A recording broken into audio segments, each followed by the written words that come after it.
Hello guys, welcome back to this channel. Guys, इस video में हम लोग रिलायंस कम्युनिकेशन लिमिटेड के ऊपर बातचीत करेंगे, लेकिन शुरू करें उससे पहले आपसे रिक्वेस्ट करना चाहूँगा। पहली रिक्वेस्ट तो ये है कि अगर आप इस चैनल को फर्स्ट टाइम देख रहे हैं तो सब्सक्राइब कर लीजिए और बेल आइकन को हिट कर लीजिए ताकि आपको वीडियोस की नोटिफिकेशंस मिलती रहेंगी और आप सबसे पहले देख पाएंगे।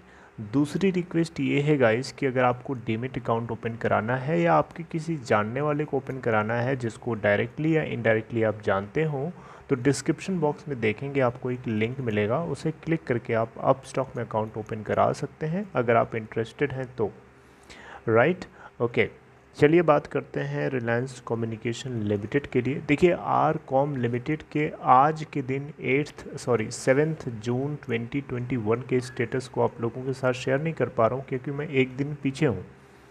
राइट, लेकिन देखिए, जो भी फ्राइडे के दिन की सिचुएशन थी बहुत ही ज़्यादा इंटरेस्टिंग थी। फ्राइडे को आपने नोटिस किया होगा एनएसई के ऊपर जो वॉल्यूम ट्रेड हुआ था वो बीएसई के मुकाबले में काफ़ी कम था, जो इस बात को इंडिकेट करता है कि जो सेलर्स थे कहीं न कहीं वो फेड हो चुके हैं। उनको लगता है कि अभी इसके अंदर इतना ज़्यादा पोटेंशियल है कि वो बेच देंगे तो उनका लॉस हो जाएगा, सो वो अपने आप को कंट्रोल कर रहे हैं, जिससे पता चलता है कि यहाँ पे बायर्स की स्ट्रेंथ बहुत ज़्यादा है। बीएससी के ऊपर आपने देखा होगा कि वहाँ पे वॉल्यूम थोड़ा ज़्यादा ट्रेड हुआ था। उसके पीछे कारण ये था कि प्राइस बहुत ज़्यादा थी बीएससी पे। एनएससी बीएससी के प्राइस का डिफरेंस अगर आप देखें तो 2.80 एनएससी का क्लोजिंग प्राइस था और 2.95 बीएससी का था। आप डिफरेंस खुद निकाल सकते हैं, 15 पैसे का सीधा सीधा गैप है।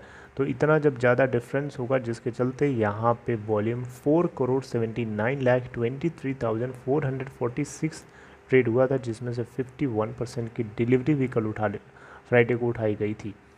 वहीं एनएससी पे 77.15% की डिलीवरी ली गई थी। बहरहाल ये सारे स्टेटस आपको अच्छे से पता है, मैंने ऑलरेडी बता रखा है। आज का स्टेटस आपसे शेयर नहीं करूंगा, लेकिन देखिए किस मुद्दे के ऊपर मैं बात करना चाहता हूँ वो मुद्दा बहुत ही ज़्यादा गहरा है। आप ज़रा उसको समझने की कोशिश करिएगा। देखिए, DMA का मेरा मतलब है धीरू भाई अंबानी। DBA का, सॉरी, धीरू भाई अंबानी। धीरू भाई अंबानी एक बहुत ही बड़ा नाम एक समय पे अभी भी है और पहले भी था। तो धीरू भाई अंबानी इतना बड़ा नाम जिसने रिलायंस कम्युनिकेशन को खड़ा किया, एक एक एक मोस्ट प्राइज्ड एक फ्लैगशिप कंपनी के रूप में उन्होंने इस कंपनी को एस्टेब्लिश किया। और आज वही कंपनी इस तरीके की हो गई है कि इस कंपनी को स्लॉटर हाउस में भेज दिया जाए, जहां पे लिक्विडेट होकर के इस कंपनी का एग्जिस्टेंस ख़त्म हो जाए।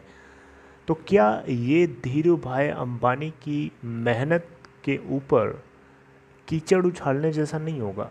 आप लॉजिकली ज़रा इसको सोच के देखिए कि एक बंदा जो पूरी ज़िंदगी भर लगन के साथ मेहनत करके किसी फ्लैगशिप कंपनी को बनाता है, जिसे उसके बच्चे अगर उसे बर्बाद करेंगे तो क्या उस फादर की रिस्पेक्ट होगी या डिसरिस्पेक्ट होगी? क्या लोग समाज में ये कहेंगे कि धीरू भाई अंबानी की कंपनी को उसके बच्चों ने बहुत ऊपर बचा के रखा, उसको और फ्लरिश होने दिया, उसको और ऊंचा ले गए? या ये कहेंगे कि उन्होंने बर्बाद कर दिया? तो यहाँ पे भी कुछ सिचुएशन ऐसी ही मेरे को नज़र आती है, और मैं आज से नहीं, ये बात पहले से आपको लगातार बताने की कोशिश करता रहा हूँ कि रिलायंस इंडस्ट्री लिमिटेड का चेयरमैन मुकेश अंबानी आज भले ही दुनिया के नंबर 7 या नंबर 6 पोजीशन पे लाई करते हों बिलियनर्स की लिस्ट में, लेकिन इनका भाई आज जिस पोजीशन पे खड़ा है कहीं न कहीं इसके पीछे मुकेश अंबानी का ही हाथ है। क्योंकि मुकेश अंबानी अपने आप के सामने अपने भाई को नीचे दिखाने के लिए अपने भाई की एसेट्स को यूज़ किया अपनी ग्रोथ के लिए, अपने फ़ायदे के लिए। तो यहाँ पे हो सकता है अनिल अंबानी की ये मिली जुली भगत हो, इंटरनल डील हो भाई के साथ, जो पब्लिक तक ना पता चलने दी जा रही हो। लेकिन अब धीरे धीरे सिचुएशन जो है उभर के बाहर निकल रही है, क्योंकि गर्दन के ऊपर तलवार लटकी है, और ये गर्दन के ऊपर जब तलवार लटकी है तो डेफिनेटली ये एक तरीके से बहुत ही डू और डाई की सिचुएशन है। तो इस सिचुएशन में चीज़ें जो हैं वो दूध का दूध और पानी का पानी होना ही है, क्योंकि बच के कब तक छुपे रहोगे, कभी न कभी तो पकड़े जाओगे। तो कुछ ऐसी ही सिचुएशन मेरे को नज़र आती है जो आप लोगों के साथ में लगातार अलग अलग वीडियोस के माध्यम से शेयर करता हूँ।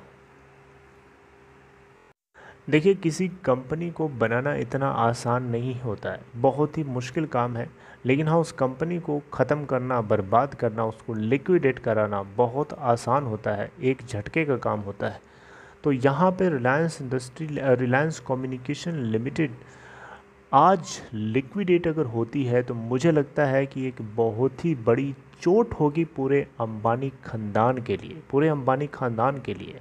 जी हाँ, अभी उसी धीरू भाई अंबानी की पत्नी कोकिला बेन अभी भी ज़िंदा हैं। तो उनके ज़िंदा रहते ही उनके पति के द्वारा बनाई हुई कंपनी को जला दिया जाना, क्या ये उनकी मदर को एक शोभा देता है, क्या रेस्पेक्ट देगा? आप ज़रा सोच के देखिए और मुझे जवाब दीजिएगा कमेंट बॉक्स में। मैं इन्हीं पॉइंट्स के आधार पर हमेशा आपसे बोलता हूँ कि अगर आप लॉस में हो, होल्ड करके बने रहिए, पेशेंस रखिए। बार बार आप इसको देखेंगे, पैनिक करेंगे, don't look at it this again and again, just be away. कभी कभी आप देखिए इसको, कभी कभी न्यूज़ को सुनिए, समझिए, रिलेट करने की कोशिश करिए। लॉस तो 90% ऑलरेडी आपकी कैपिटल का करा रखा है इस कंपनी ने। अब धीरे धीरे इस तरीके के रिवाइवल सिचुएशन, क्या पता ऐसी सिचुएशन क्रिएट हो जिससे रिवाइवल ही हो जाए इस कंपनी का, जिसके चांसेस हैं। और चांसेस क्यों हैं वो मैं आपको अलग अलग एंगल से 360 डिग्री पॉइंट्स, अलग अलग एंगल से मैं आपको घुमा फिरा के बताने की, लिंक करके कोशिश करता हूँ आपको समझाने की। तो इन आधार पर, इन पॉइंट्स के आधार पर आपको लॉस ऑलरेडी हो चुका है, तो आप 10% और चला जाएगा तो क्या आप गरीब हो जाओगे? बिल्कुल नहीं, ऐसा हो सकता है, ठीक है। लेकिन 10% के ना जाने के चक्कर में आप अभी अगर बेच दोगे तो फिर हो सकता है कंपनी रिवाइव करे। उस केस में आप 90% लॉस्ट कैपिटल को लेकर के ज़िंदगी भर रिग्रेट करते रहोगे कि काश मैंने वो ना किया होता तो शायद ऐसा ना होता आज। देखिए, बातें करने के लिए बहुत कुछ है, बहुत चीज़ें हैं, पूरा संसार है आप लोगों से बातें करने के लिए। इस मुद्दे के ऊपर, इस टॉपिक के ऊपर बहुत कुछ है, लेकिन मेन पॉइंट्स के आधार पर मैं आपको अलग अलग पॉइंट, रेफरेंस पॉइंट से जो है मदद करने की कोशिश करता हूँ, एनर्जी देने की कोशिश करता हूँ। और ये जो आपको अपर सर्किट लगा हुआ दिखाई दे रहा है, मुझे उम्मीद है कि अपर सर्किट जो है आगे आने वाले कुछ दिनों तक और कंटिन्यू रहेगा। अब ये जजमेंट के ऊपर डिसाइड करता है कि नेशनल कंपनी लॉ ट्रिब्यूनल किस तरीके के जजमेंट को पास ऑन करती है, वो डिसाइड करेगा इसके next after post 10th June continuity को लेके।